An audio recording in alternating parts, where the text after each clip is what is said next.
날씨가 조금 쌀쌀해졌죠. 꽃샘추위 때문에 그런 것 같은데, 혹시 또 요때 겨울 잘 지내오셨는데 이 따뜻한 봄날에 감기 걸리지 않도록 강건하시길 주의 이름으로 축복합니다.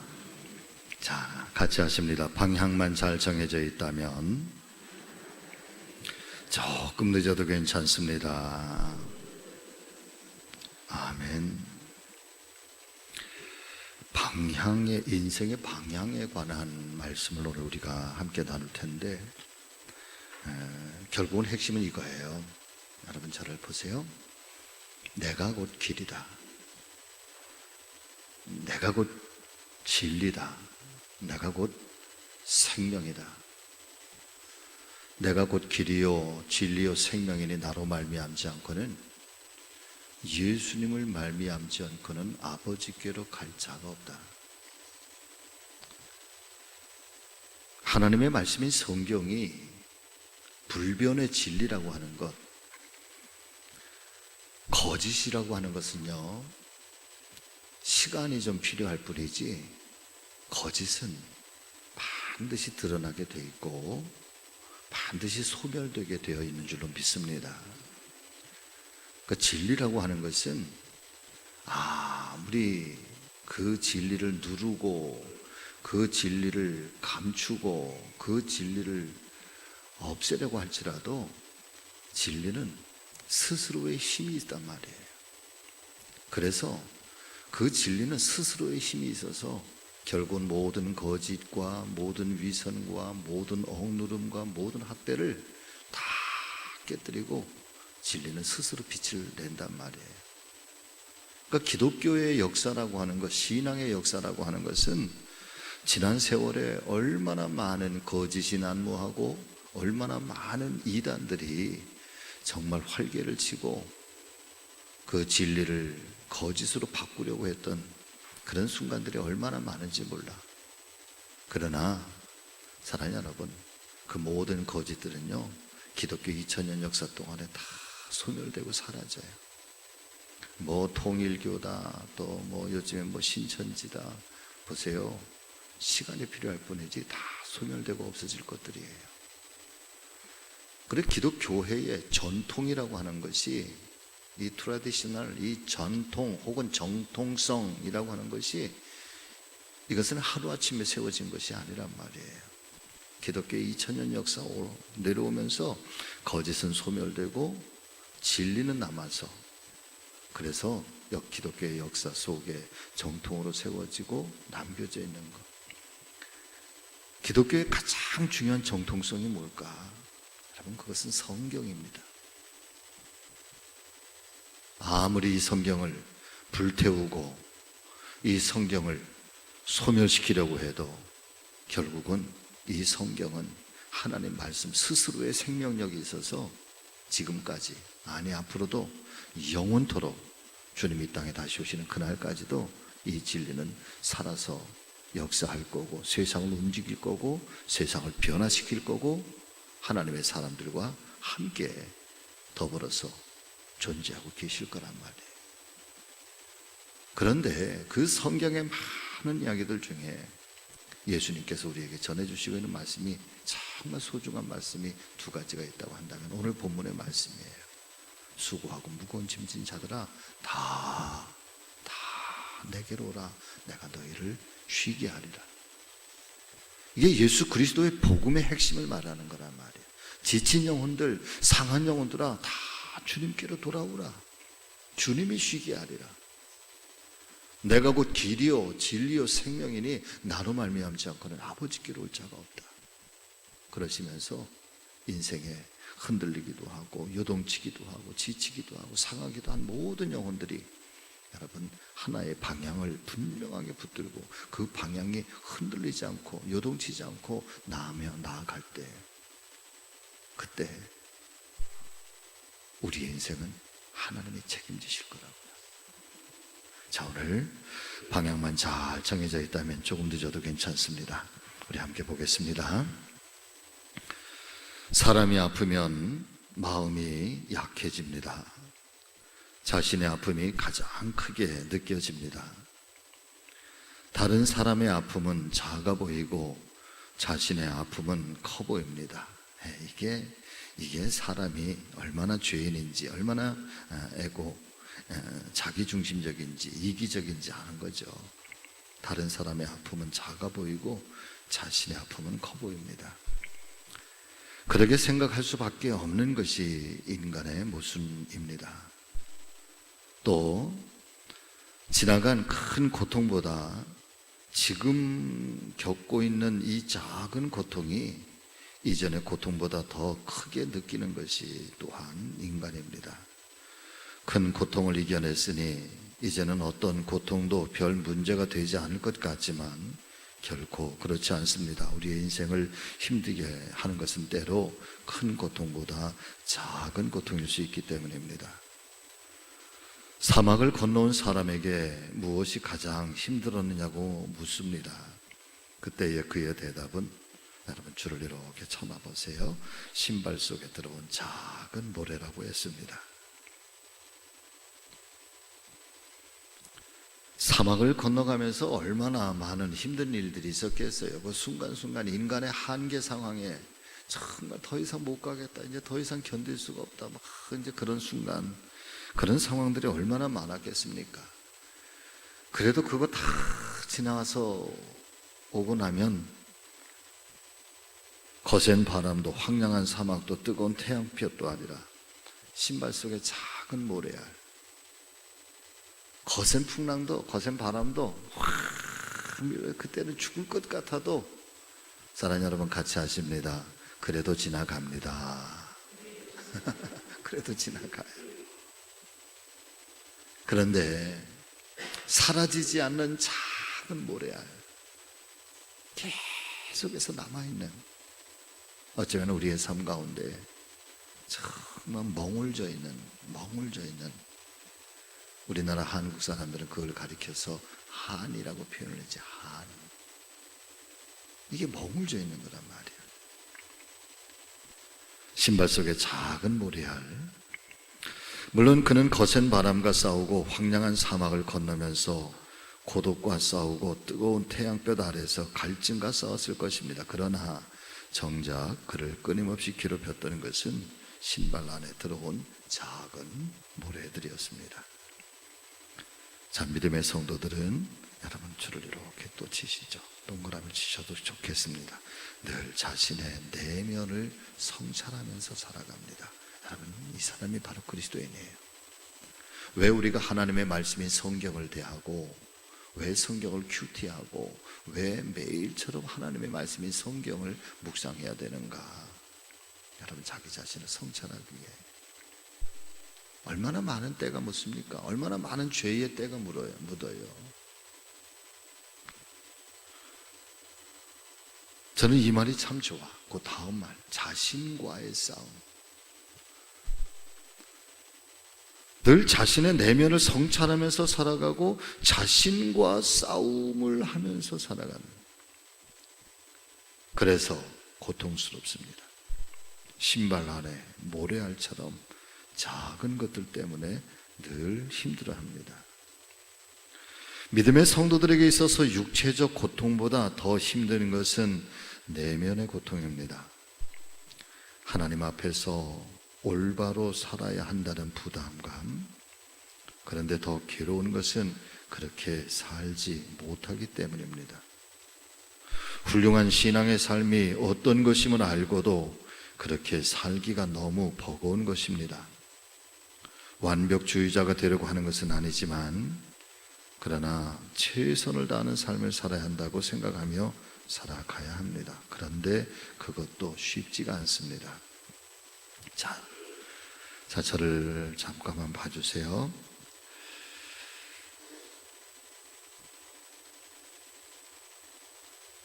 하나님의 사람이 깨어있으라 말씀하시는데, 너는 시험에 들지 않게 늘 깨어있으라 말씀하시는데, 과연 이 awaken, 깨어있다라고 하는 말이 도대체 뭘까?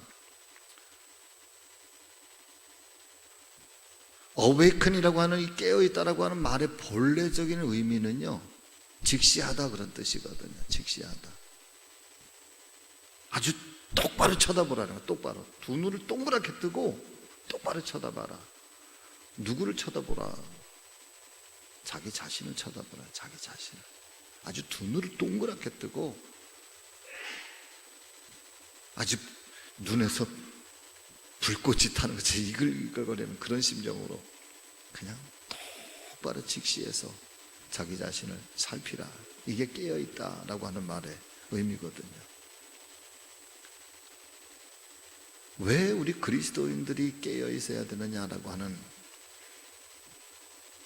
그 말씀의 의미가, 나는 정말 하나님의 사람이 맞나? 나는 정말 지금 제대로 그리스도인으로 살아가고 있는가?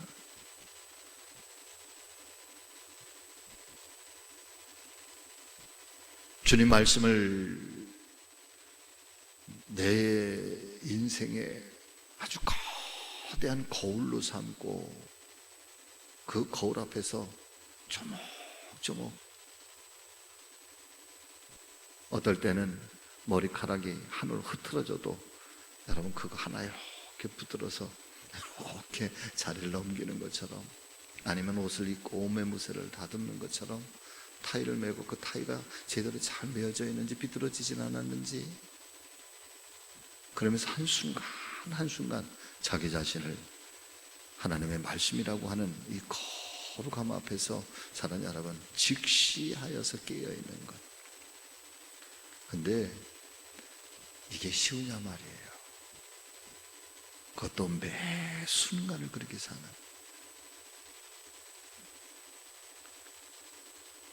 완벽하게 살 수는 없지만 그러나 때마다 순간마다 그렇게 최선을 다해서 여러분 그렇게 살라고 성경은 우리에게 알려주시고 있는 거잖아요.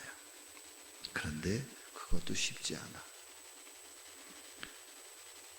오늘 아침에 오늘 다짐하고 또 살아도, 사랑하는 여러분, 또 오늘 중에 어떤 일들이 나를 넘어뜨리고 나를 시험거리에 빠지게 하고 나를 낙심하게 하고 또 나로 그리스도인으로 살지 못하게 하는 그런 일들이 오늘도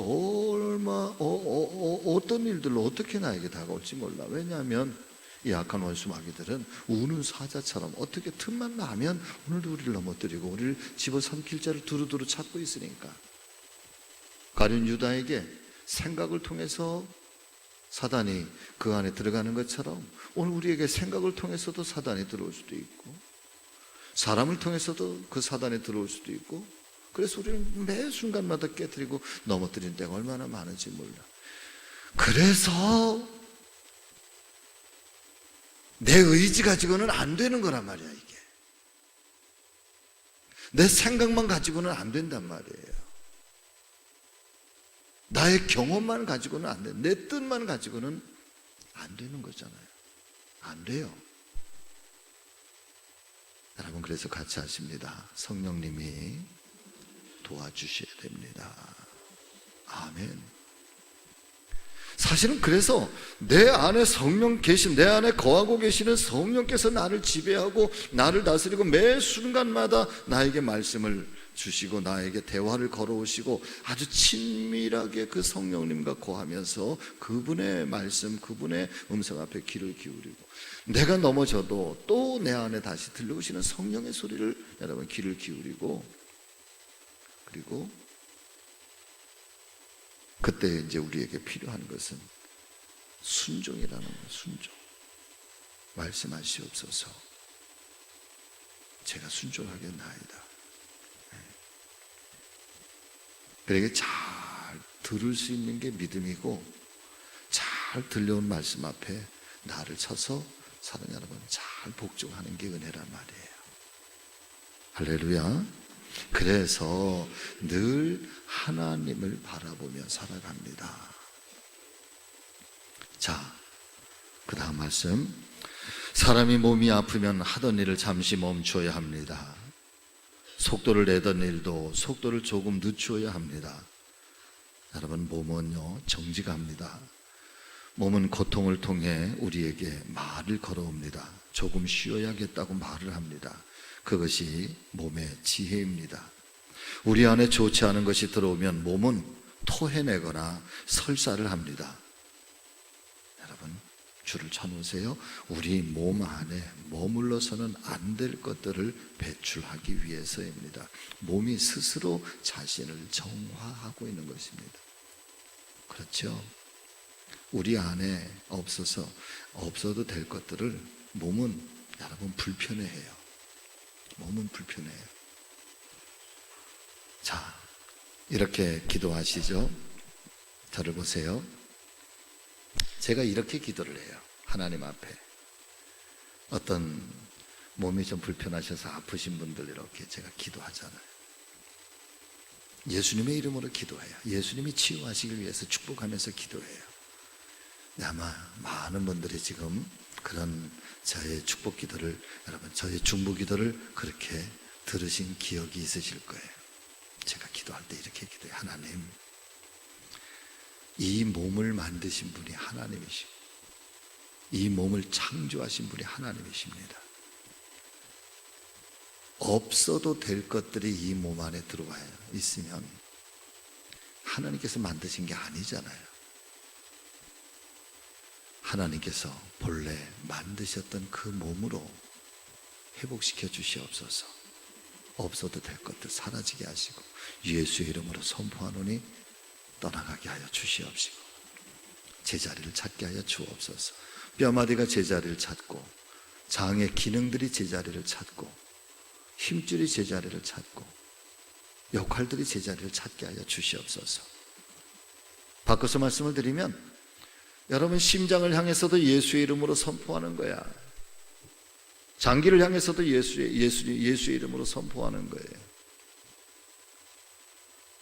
제 결혼 초기에 아기를 낳는데, 큰애를 낳는데 얘가 밤낮이 바뀐 거예요. 그것도 수개월 동안 밤낮이 바뀌었어. 근데 밤에 잘 때도 그냥 눈을 동글동글 애가.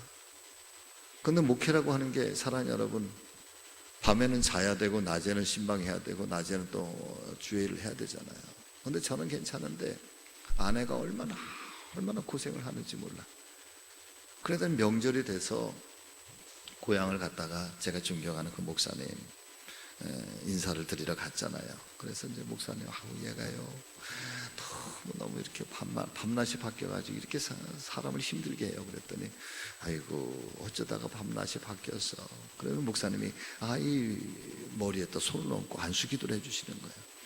하나님 아버지, 하나님께서 우리에게 창조하시기를 사람은 밤에 잠을 자고 낮에 일하라고 그렇게 말씀하셨는데 인혁이가 이거 바꿔서 사네요.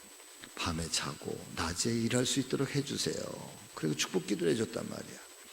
야, 놀랍죠? 하나님은요 그런 기도도 다 들어주세요. 그날 밤부터 애가 밤낮이 다시 제자리로 돌아온 줄로 믿습니다. 제가 그때부터 이런 기도도 해도 하나님이 들으시는구나. 그래 알았어. 네.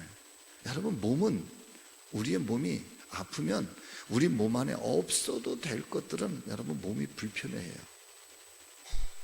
그러니까 그거를 토해내든지 배출해내든지 그러잖아요.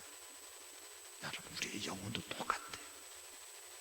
우리의 영혼 속에 하나님이 창조하시지 않은 것, 하나님 기뻐하지 않은 것들이 우리 안에 들어오잖아요. 우리의 영이 여러분 불편해요. 자꾸 꺼려. 뭔가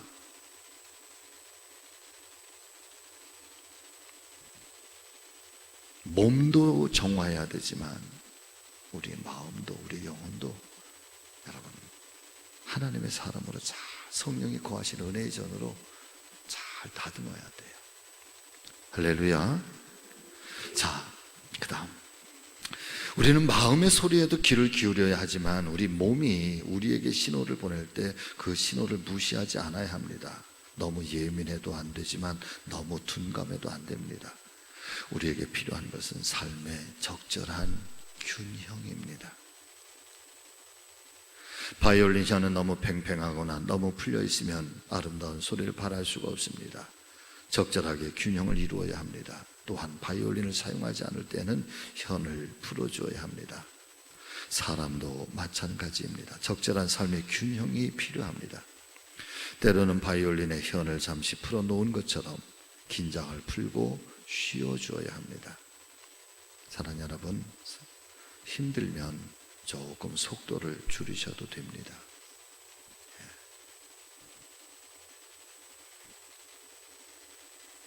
열심히 사는 건 좋지만 무리해서 살면 안 됩니다. 노동하는 것은 좋지만 여러분 몸을 망가뜨리면 안 됩니다. 조금 늦어도 크게 문제될 것 없습니다. 속도가 중요할 때가 있습니다. 위급한 환자를 병원으로 모셔가는 구급차에게는 속도가 정말 중요합니다. 하지만 우리가 앰뷸런스처럼 늘 살 수는 없습니다. 우리의 삶이 항상 위기적인 상황은 아니기 때문입니다. 속도보다 중요한 것은 방향입니다. 방향만 잘 정해져 있다면 조금 늦어도 괜찮습니다. 그렇다고 너무 늦춰서도 안 됩니다. 바이올린의 현처럼 늘 적절한 균형을 이루어야 합니다. 연주자가 연주하기 전에 악기를 조율하는 것처럼 우리는 날마다 내 자신의 영혼을 조율할 줄 알아야 합니다. 하나님의 은혜와 평강이 늘 함께 하시길 빕니다. 그래도 조금 쉬어주셔야 되는데요. 몸을 좀 쉬어주셔야 되는데 그래도 여러분 방향이 흐트러지면 안 됩니다. 할렐루야. 신앙의 방향은 언제나 올곧게. 그 하나님 말씀이 성경 중에 베세메스의 암소가 새끼를 낳고서 그 새끼의 송아지들의 그 소리를 들으면서도 그냥 베세메스를 향해서 나아가잖아요. 피눈물을 흘리면서 나갈 거라고요. 방향이 흐트러지면 안 돼요. 그리스도인들은. 가끔 가다가 보면은 뭐 이래서 안 나온다, 이래서 뭐 그런 신앙의 시험거리들 다가올 때 하여튼 시험거리만 얘기만 나오면은 늘 드리고 싶은 얘기는 바로 그거예요. 여러분 같이 하십니다. 시험을 받지도 말고 주지도 말고. 아멘. 시험은요 좋은 게 하나도 없어. 받지도 말아야 되고 주지도 말아야 돼. 그래도 다가올 때 여러분 그래도 그리스도만 바라보고 한 걸음씩 누구 말 맞다는 무소의 뿔처럼 여러분 한 걸음 한 걸음 그냥 또막 가시면 돼. 오늘도 승리하시기를 주의 이름으로 축복합니다. 기도하겠습니다. 우리 김혜정 집사님